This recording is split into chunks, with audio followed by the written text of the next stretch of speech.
You've worked at the relationship for years. Years. You knew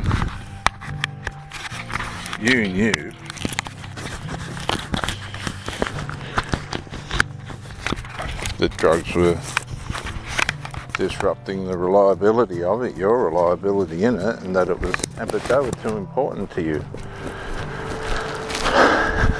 For the blokes, for the women, their alcohol and drugs and other forms of self-sedation were more important than building, a strong, healthy, profitable relationship. One where you profited in health, in mental health, and one where you profited in your work.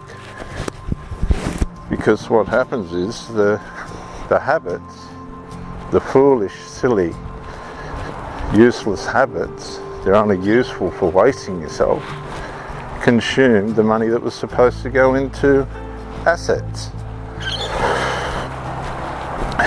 Now, there's people that come out of great families, good families, and you wonder how did they get caught in that lifestyle? What happened? It's sin. The sin that dwells within us, our sinful nature. It doesn't matter how you've been raised, it doesn't matter what you've suffered or haven't suffered. If you're not aware of sin working within you, of the personality disorders working within you, if you want to put it in psychological terms, narcissism or borderline, or all these things they try and use as excuses for sin,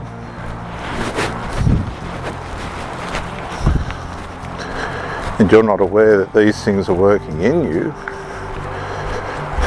then that leaves you at the mercy of what these things do to you. And they attack relationships.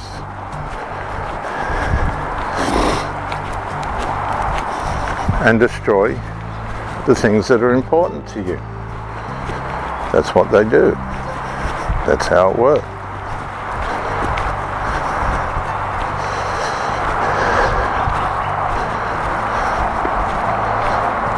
So where's that leave you? It means you need to wake up. Okay? You need to wake up. Now, let's take, for example, we're coming up to the US election 2024, Harris versus Trump. Right? It's not about the personality and character of these people. It's about who can run the country. And Kamala Harris will not be able to run that country.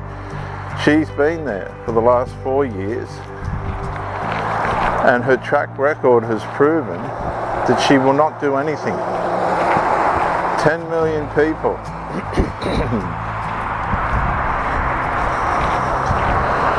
And a fair few are criminals. 10 million. Can you imagine trying to manage 10 million migrants? That's a third of the population of Australia. She hasn't done that. She's had the power to do it. She was in charge of the border. She just blatantly hasn't done it. Now, the evil and the gall and the lack of self-awareness of this woman, she's had the hide to blame Donald Trump for her incompetencies. That's how evil works. That's called overt evil. She's just overtly in front of the world showing her evil and lack of responsibility and accountability, which means she will not be able to run that country efficiently. And it goes a whole lot deeper than that. All the consequences of her policies, negligent policies.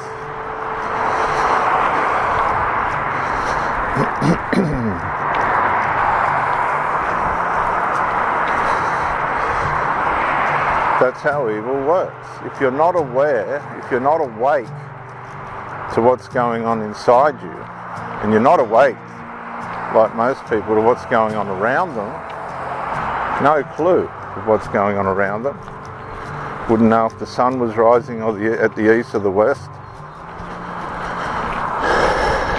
you end up making wrong decisions or allowing people to make decisions around you that impact you. I know grown women that are in the later part of their life, that allow insolent, foolish children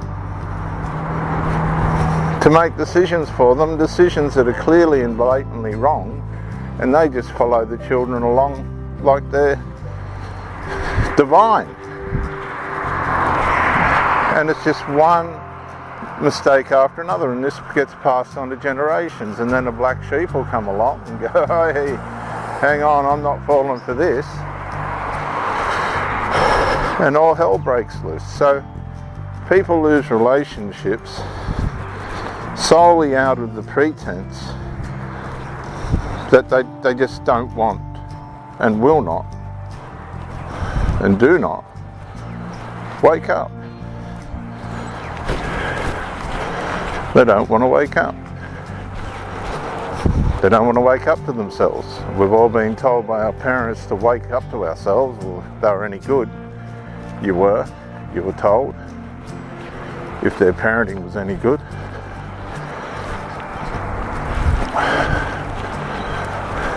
A lot of people let too much stuff go now. That means they don't care. When you let things go, close your eyes and put your hand over your ears or your face and just hope that things are going to go away, you don't care. You're not taking assertive action to fix the situation.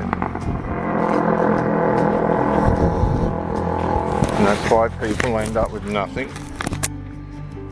and go nowhere, or things go wrong for them.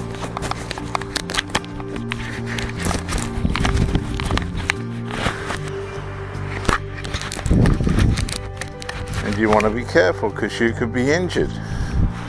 You could be maimed by all the trouble and nonsense and rubbish and time wasting that comes out of your relationship.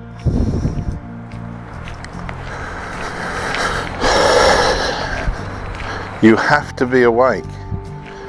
You have to wake up to what's going on around you and what's going on within you. And you have to be proactive about staying on the path you need to be on to make sure your mental health is safe, your physical health is safe. Stay away from these abusive people. I've got a friend that's a bricklayer, like myself, but I won't go and work for him. I'll be his friend and everything, but I won't work for him because he's too abusive. He's got standards that he can't even attain to himself.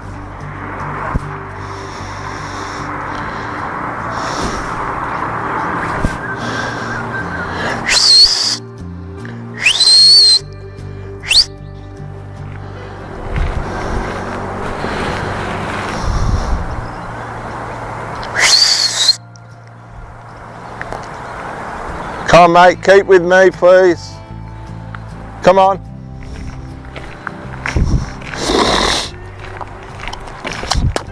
So I stay away from him. He rang me up the other day and said, would you please come and work for me? And I said, no, I'm not good enough. I'm not good enough for him. And some people just aren't going to be good enough in a relationship for you. And they'll tell you that, and you keep persisting, and they turn out not to be good enough. You leave them people alone. They're not capable of doing the right thing in the relationship with you and for you. So you need to stay out of places that you don't belong.